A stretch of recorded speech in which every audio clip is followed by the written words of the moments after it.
Hello everyone, welcome to my studio. And today I thought I would take you through the steps that I follow when I mat and frame a fine art photograph. And I'm also gonna show you some of the tools that I use when I do that so that you can get an idea of the process involved. So today I'm gonna be framing this piece here. This is printed on Canson fiber platine. It's a kind of a panoramic format. The outer dimensions are going to be 15 by 30, and the print size is approximately 24 inches wide by about 9 inches high. So that gives me around a 2.5 inch border for my mat. So to start, you notice that I printed this on a roll. This is 36 inches wide, and I positioned the print on the paper so that I have about 2 inches on each side. I'll have to cut one end, and I just do that instead of centering it so that I only have to cut on one side instead of cutting on both sides. But usually I like to leave a nice border so that I can handle the print, I can work with it without worrying about getting my fingers on the printed area itself. And also you notice here on the bottom, I also print some information about the print. You can do that in Lightroom or in Photoshop, but I like to put here the date, the name of the file, and also the paper that I used in case I need to print this again in the future, or there's any questions or problems, I know more or less how I actually made this print. So the first thing I'm going to do is let's trim this side off, and I'm using a self-healing mat. I got this at Speed Press. There are several other places that you can get them online, but this is kind of invaluable because it keeps my surface from getting nicked and marred and damaged, my table, and I've had it for years and it works great. The second thing I'm going to be using is a straight edge. This is from Speed Press, also one of my favorite ones. I have a couple, but this is probably my favorite. It's kind of small and compact. It has a great handle here to hold on to, and it's got this big wide rubber mat on the bottom, which again keeps the print from getting damaged, and also more importantly keeps the straight edge from sliding or moving when you're cutting and applying pressure. And if it moves when you're applying pressure, then you damage your edge, your cut line, and that's not good. All right, so let's cut this. And again, I'm just going to eyeball about 2 inches from the end, and I'm using just a nice blade here. This is a Husky from Lowe's, but anything that's pretty sturdy, and I change these blades out every couple weeks, and I try to get the best blades possible to, again, get the best cuts. So I'm just going to set this up here. All right, that cuts 2 inches off. I'm sorry, cuts enough off to give me a 2-inch border, and that's what I'm left with. Second thing I like to do before I start working with the mat and the frame is to sign the print, date the print. I usually sign on the bottom right-hand corner. I also, if it's a limited edition, which this one is, I also put the edition number. And then you can title and caption the print on the bottom left-hand side if you like. I'm not going to title this one, but that's always an option for you. And because I like to leave a space around the print when I mat, so there's going to be kind of a 1/2 inch space all around, you can actually see the title of the caption and the signature on the right hand side. I prefer not to place the mat over the print itself. I like to leave that edge and show the paper. For signing, because this is a fiber-based paper, we cannot use a pencil, so I use these permanent archival pens from Staedtler. I believe you can get these at any office supply like Lowe's or I'm sorry, not Lowe's, Office Max or Staples or Office Depot. The important thing is that it's archival and that it's a permanent marker, and these come in different widths. I like the 0.3 width myself. Gives me a nice fine line. So let's sign this here in the bottom right.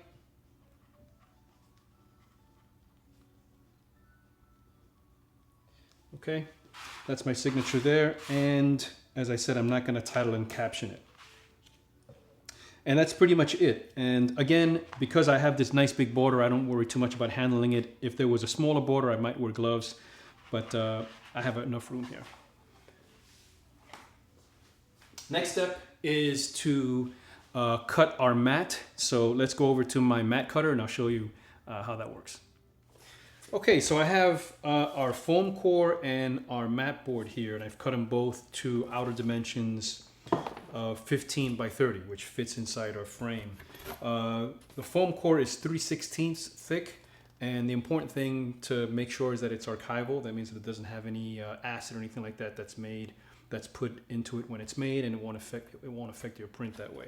So a 3/16 foam core archival, again, from any framing supply, should get you what you need.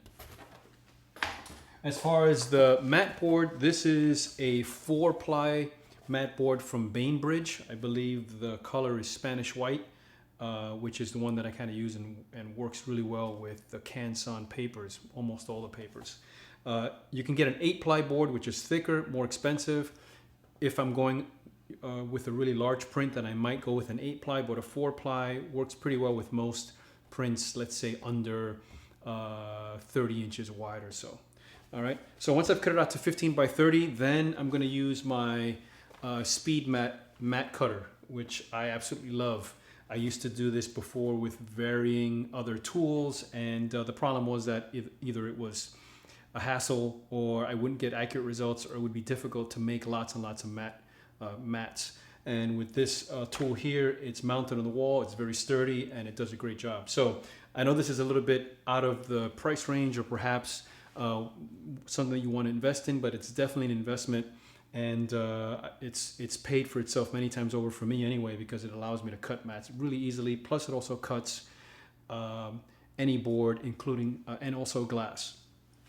So the way that it works is I decide how much space I want to leave the window that I want to cut out. I decide that by basically looking at the size of my print and then adding a 1/2 inch all around. So in my case, the print was 24 inches wide, so my window is going to be 25 inches wide, and the height of the print was about 8.5, so this is going to be 9.5, slightly larger just to allow a little space for my signature. So on this machine here, the mat board goes, the front side goes face in, and it slides into this slot here, and then this locks it in place. And then basically there are some guides on the top and on the sides, and those guides are set to the opening that I want. So with some calculations, I figured out that I needed about 2.5 inches on each side, and 2.5 inches on top, 2.5 inches on the top and on the bottom. I set those with my guides, and so now the cutter can only go as far as the window. So once I have the guides set in place and I have the mat properly locked in place, it's hold so it doesn't move, then basically it's a 4-step process. Blade goes in, cut down, cut across, and that cuts the mat. Once I take it out, this is the excess, and I've got a perfectly cut window for the mat, and I can repeat this as many times as I want for this size mat. It makes it really easy to cut mats this way. All right, so we're back with our mat and our foam core board, which is again cut to the same size, 15 by 30, with our 2.5 inch mat all around. So next step is to take our print, and basically we want to create a sandwich. So it's a sandwich with the print in between the mat board on top and the foam core board underneath. And basically what I do is I sort of just eyeball this so that I'm getting a nice even border around the print with my mat. All right, and then once I have that, then I'm holding it together with my fingers and I'm lining it up on the foam core board. And now all three are basically lined up the way I like. Once I have that in place, I use these weights that you can get online from Frame Destination or any other art supply house online, and I place these on the print itself, and that kind of holds everything together. Now I can remove my mat board, and I'm going to be using photo corners. I prefer to use photo corners versus other hanging methods because I find it the easiest, and also it allows the print to sort of breathe within the so-called sandwich that we're making, and it also makes it easy to take the print out and doesn't harm the print in any way, so I'm not actually taping anything to the print itself. And I use a 1 1/4 inch size corners, which seem to work well up until we get to really big prints, and then I have 3 inch size for those. So basically I just go around and place these on each corner, and then we adhere it down to the foam core.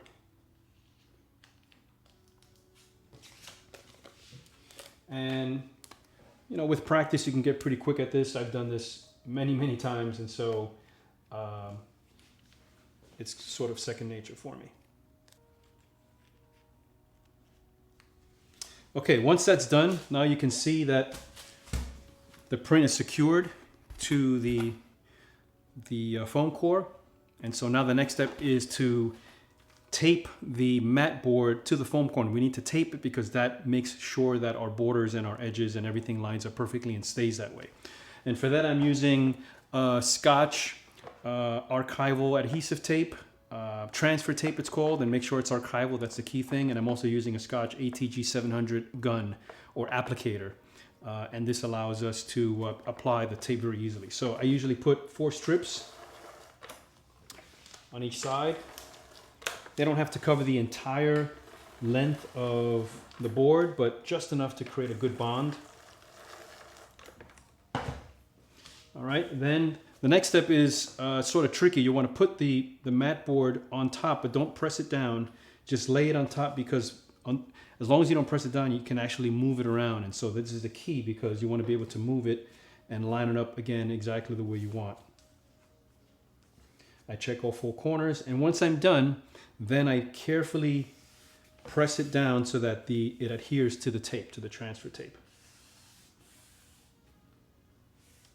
And you notice I'm applying it or pressing it from the middle outwards.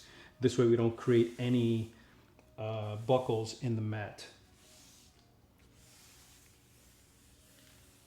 And make sure your hands are clean, by the way, before you do this. This way you don't get anything on the mat board, especially using a white mat board. All right, and that's what it should look like when it's done. One other thing I want to mention is that it's also important to be conscious of the color of the mat board versus the paper. Sometimes you can get a mat board that's not quite as white as the paper or vice versa, and that might be something that you may not like. I like to use a mat board that is close in color to the paper but not too far away. So if you have a very white paper, I wouldn't want to use a sort of an off-white or a pearl, not a pearl, but kind of an off-white creamy mat board, because I think that disparity between the 2 colors is sort of distracting to the viewer. All right, so that's basically it. The last step is to put this inside the frame with the glass, seal it in with points, and we're done. So let me show you how that works. So I'm going to be putting this into a 15 by 30 wood frame, a pretty simple and minimal profile. This is 3/4 of an inch wide by about an inch thick. And I like this profile because of the thickness, it kind of adds a nice dimension, kind of a sort of a box look to the image. And the front is pretty minimal, doesn't distract. There's our frame. Then I'm going to put on some quick rubber gloves here to handle the glass. These are gloves you can get at any auto parts store or online at any of the art supply stores. So if I have a piece of glass here that I've already cut to 15 by 30, this is anti-reflective glass and also UV glass, which means that not only does it prevent UV rays from hitting the print, but it also has an anti-reflective property to it. It's museum glass by TrueView. It is sort of pricey, so you have to decide whether you really need the anti-reflection or not. If you don't get the anti-reflection, you can go with just UV glass, but at the very minimum, you want UV for the permanence benefits of it. So this is already cut. I'm going to place this inside the frame as carefully as possible. All right, that's in place. Then I'm going to wipe this down with some glass cleaner. This is a glass cleaner that I got from my framing supply house, but any great glass cleaner from an auto parts store, again, is going to work great. And I'm using some lint-free cloths here. Again, just want to make sure that it's lint-free, doesn't leave any streaks or anything like that. I'm going to just apply a little bit here.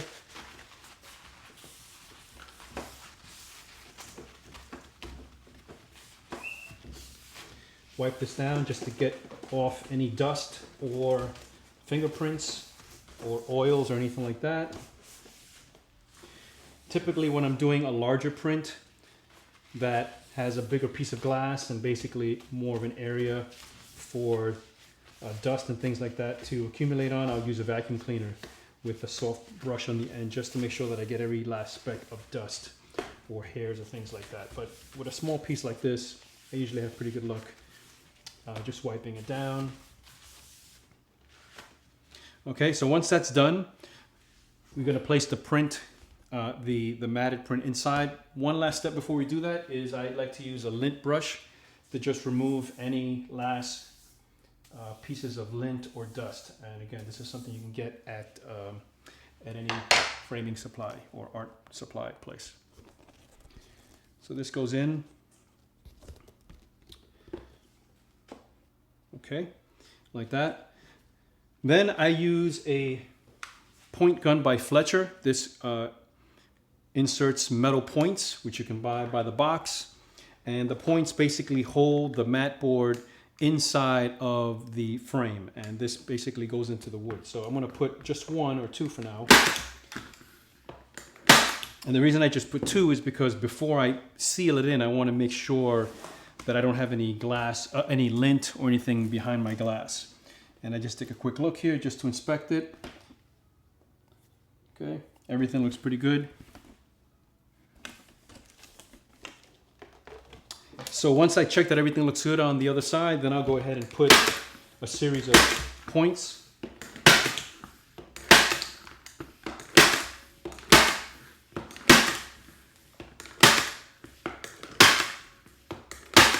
And usually if you space them apart about 6 inches, that's pretty good.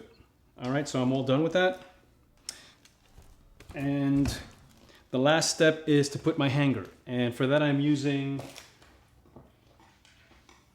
some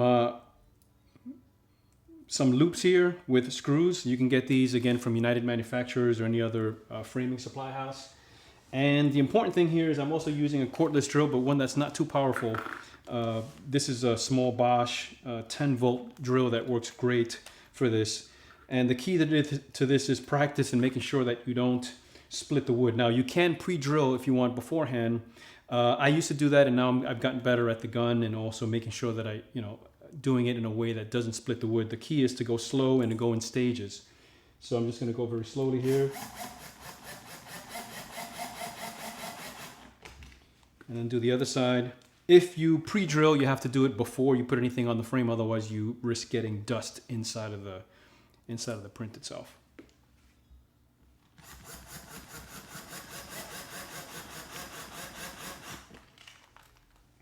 Okay, then I'm using some metal wire. This is number 4 picture wire, and I like to get the one that has a rubber coating on it because it just makes it easier to work with, easier to handle, and it just feels better and looks better.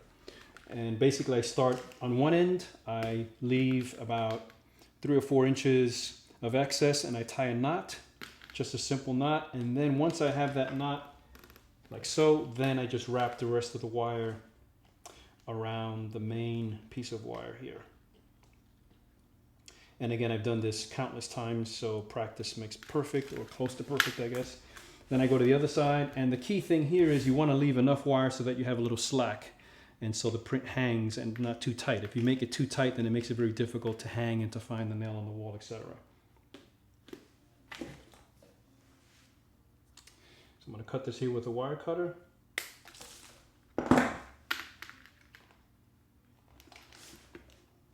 Tie a little knot, leave a little slack here, and then I can go ahead and wrap the excess around.